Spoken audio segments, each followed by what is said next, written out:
You know, we all love a good travel story, right? There's amazing pictures from far off places. Yeah, the kind that makes you want to pack your bags and just go. Exactly. But every now and then you find one of those stories that goes so much deeper than just pretty pictures, you Oh know? yeah, the kind that takes you beyond the surface. That's exactly what I felt when I first came across Fanny's story about her journey across the Atlantic on a catamaran with her travel buddy, Laura. A catamaran across the Atlantic. Oh. That's got to be quite an experience. It really was. And what struck me most was how this journey transformed her on such a fundamental level, like the way we see the world, the things we think we know. It's like those extreme experiences can really shake things up and give you a whole new perspective. Absolutely. And in this deep dive, we're going to explore those shifts using Fanny's own account from her book, Hitchhike.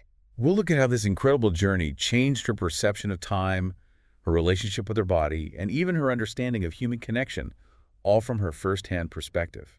And trust me, the things she encountered along the way are just mind-blowing. I mean, imagine swimming with pods of whales, hundreds of dolphins escorting the boat. Oh, wow. That's just incredible. It is so.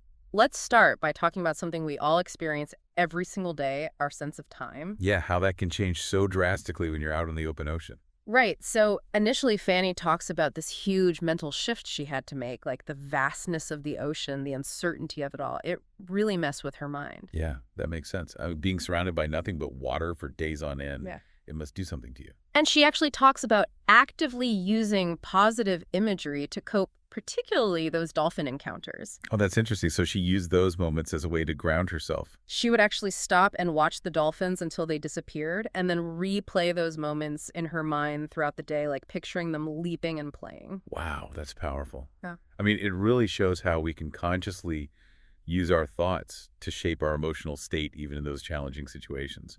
It's like a reminder that even when everything feels out of control, we still have some power over our own minds. Definitely. But then there's that other aspect of time, how the ocean itself imposes a new rhythm on you. Right, like that natural cycle that just takes over. Exactly. And after about a week at sea, Fanny's sleep patterns completely changed. She shifted from a normal day-night cycle to these 12-hour periods of waking and sleeping. Like clockwork, 12 hours up, 12 hours down. It's Yeah. amazing how our bodies can adapt. It really is. It shows how deeply we're connected to our environment, how our internal rhythms can sync up with the natural world.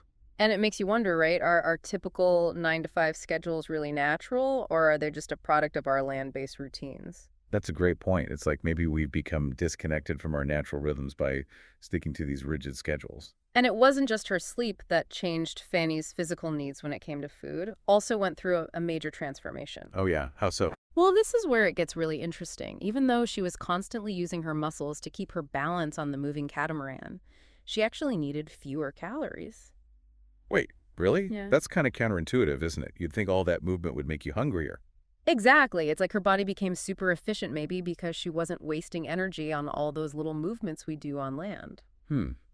It's like our bodies have this hidden potential for efficiency that we don't even tap into in our normal lives. Right. And think about it. If we're constantly bombarded with food choices and opportunities to snack, maybe we're consuming way more than our bodies actually need. That's a good point. It's like our environment shapes not only our habits, but our actual physical requirements. And even the frequency of her meals changed. She went from 3 meals a day down to just breakfast and a late lunch with some fruit in between. So basically, her body was telling her that those land-based eating habits were no longer necessary. Yeah, she even mentions feeling like 3 meals was way too much food. Her body was just like, nope, not in this environment. Wow. That's a powerful example of how our bodies can adapt to different circumstances. And it makes you think about all the routines we have around food, right? How much of it is actually driven by our body's needs versus just habit? Absolutely. And it also brings up this bigger question about how much control we actually have over our bodies and how much is influenced by the world around us. It's a good reminder that we're not just isolated individuals. We're constantly interacting with our environment, and it's shaping us in ways we may not even realize. So true. And speaking of interacting with the environment, life on the ocean comes with its own set of responsibilities. And one of the biggest is keeping a lookout. Right. Someone always has to be watching for other boats, debris, anything that could be a danger. Absolutely. And initially, Fanny and Lara were actually excluded from the night watches. Really? Why is that? Well, the crew knew that in case of an emergency, they would need someone experienced at the helm. So they didn't want to put that responsibility on Fanny and Lara, especially at night. That makes sense. Safety first. I But hold can't. on, didn't they end up volunteering for those night shifts? They did. Laura started doing them pretty early on, and then Fanny joined in later once her seasickness had settled down. That's a big shift, isn't it? Yeah. It shows how much more comfortable and confident they became as the journey went on. Definitely. And I can only imagine how amazing those starry nights must have been out on the open ocean. Yeah, that must have been quite a draw. But let's be real here.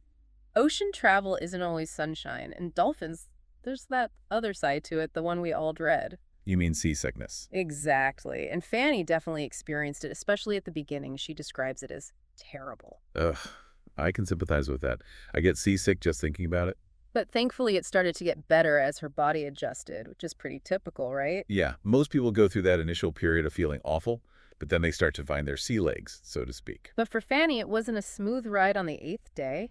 The currents changed, and boom, her nausea came back with a vengeance, almost as bad as before. Oh, wow. So it's like her body had to recalibrate all over again. Yeah, and she even mentions that the seasickness was especially bad after sunset, which suggests her body was still trying to figure out this whole new equilibrium thing. It's amazing how sensitive our bodies are to these subtle changes in the environment, isn't it? It really is, but then the journey took a truly terrifying turn one night when Fanny was suddenly awakened by these violent waves and people shouting. Oh, no, that sounds intense.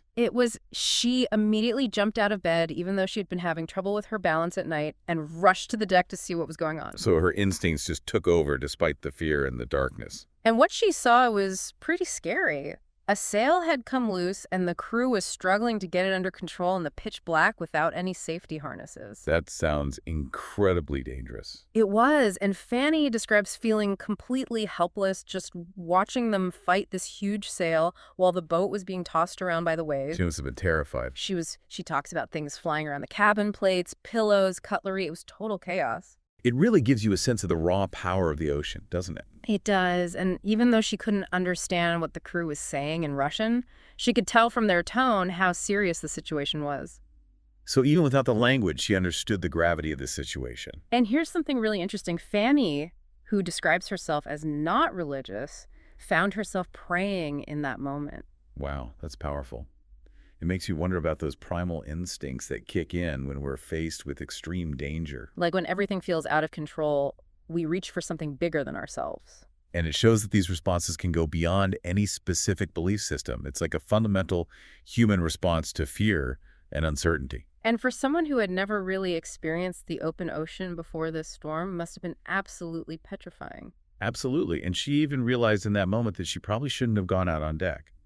She was worried about being in the way and possibly distracting the crew. So she was starting to understand the dynamics of being on a working boat during a crisis. Right, like knowing when to step back and trust the experienced crew. Exactly, and thankfully they managed to secure the sail pretty quickly and the tension eased. But even during the calmer periods, the power of the ocean was always present. Yeah, it's a constant reminder that you're at the mercy of nature when you're out there. And Fanny describes these moments when they had to turn the catamaran to face the waves while adjusting the sails, and she talks about the feeling of being lifted and then dropped like a roller coaster mixed with a little free fall. Ooh, that sounds exhilarating and terrifying at the same time. It does, right? But then she contrasts those moments with her encounters with the truly huge waves, the ones that were as tall as a building. Wow, that's hard to even imagine. It is, and she describes them as extraordinary, but also wise old ones. She felt this sense of awe and respect for their power. It's like she saw them as more than just waves, but as these ancient forces of nature. And she talks about feeling incredibly small and vulnerable in the face of this immensity, but also deeply connected to nature.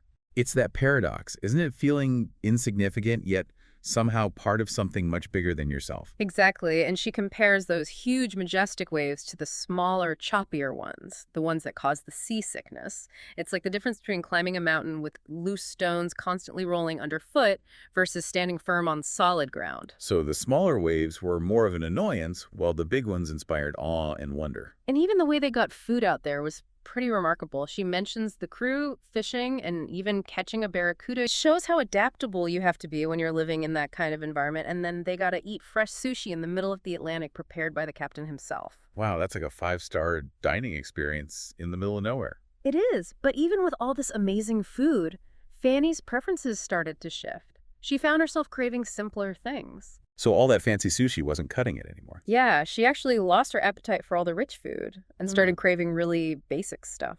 It's like her body was rejecting all the excess and wanting something more grounding. And she asked the chef for something as simple as pasta with tomatoes and basil, and the chef was surprised at first, but he totally nailed it. And I bet it tasted amazing after all that rich food. Fanny describes it as the most delicious pasta she'd ever eaten.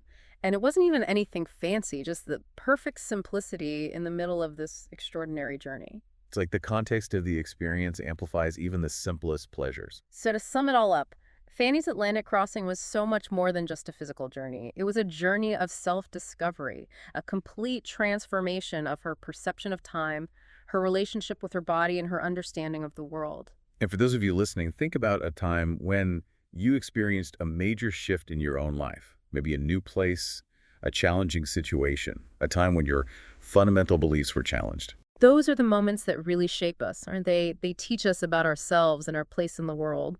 And if you're interested in diving deeper into Fanny's story, she goes on to explore some really fascinating topics in her book, like the whole waste management situation on board and how she actually developed a meditation practice during the voyage. Definitely some food for thought, Right. Maybe even some inspiration for our next deep dive. Sounds like a plan. All right, until next time, happy exploring, everyone. See you then.